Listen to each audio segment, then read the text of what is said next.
Now you're live with BBC News. We're going to head to the US. One of the most influential Christian broadcasters, Pat Robertson, has died at the age of 93. He was an evangelist who helped make religion central to Republican Party politics. He turned a tiny TV station in Virginia into a global network. His fiery rhetoric and ruthless pursuit of donations often drew criticism. He once blamed the September 11th attacks on abortion doctors, civil rights groups and federal courts, saying they'd angered God. He even ran for US president in 1988, but was beaten to the Republican nomination by George H.W. Bush. Right, we can speak now to John C. Green, political science professor at the University of Akron, Ohio. Thank you very much for coming on the programme. Well, I hope you're there. We can see you, but can't quite hear you. Can you hear us? Yes, I can hear you. Great. The line isn't great, but we'll give it one go and see how we get on. What's your assessment of this man's impact on politics in the US? Well, Pat Robertson had an enormous impact on American politics, the results of which can still be seen today. He also had a big impact on American religion as a religious broadcaster. And in what way, say, enormous impact, what were the kind of things that he influenced and that he changed?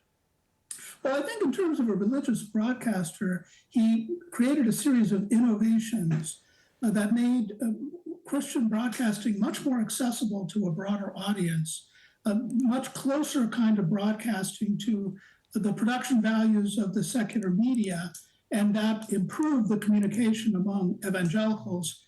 And those resources were very effective when it came to politics, because people who tuned in for religious purposes could also be mobilized to vote, and in most cases for the Republican Party. Interesting. And what kind of man was he personally? He was a really interesting man.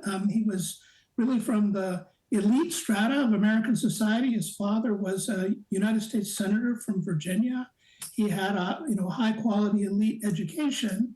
And then instead of going into law, business, or directly into politics, he had a religious conversion experience. And that led him to develop the Christian Broadcasting Network, and eventually led him back into politics in a different party than his father's, though, and to form political organizations that over time cemented white evangelical Protestants as a key Republican voting constituency.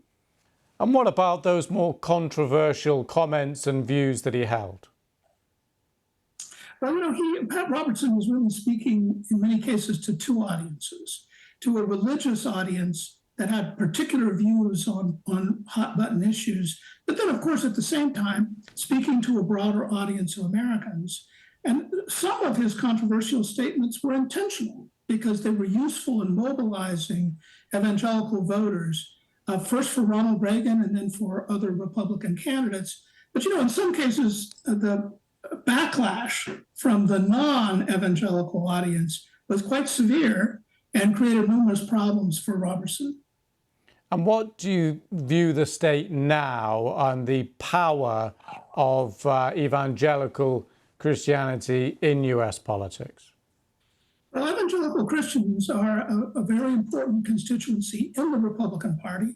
One of the reasons that the Republicans and Democrats in the United States are so evenly balanced these days, and we have such close elections, is that large constituency, particularly in the South and the Midwest, moved from being either apolitical or leaning Democratic to becoming heavily Republican. So they're a really important piece of one of the major parties. Fascinating. Okay, we will leave it there. John C. Green, thank you very much for coming on the programme. Thank you. You're very welcome.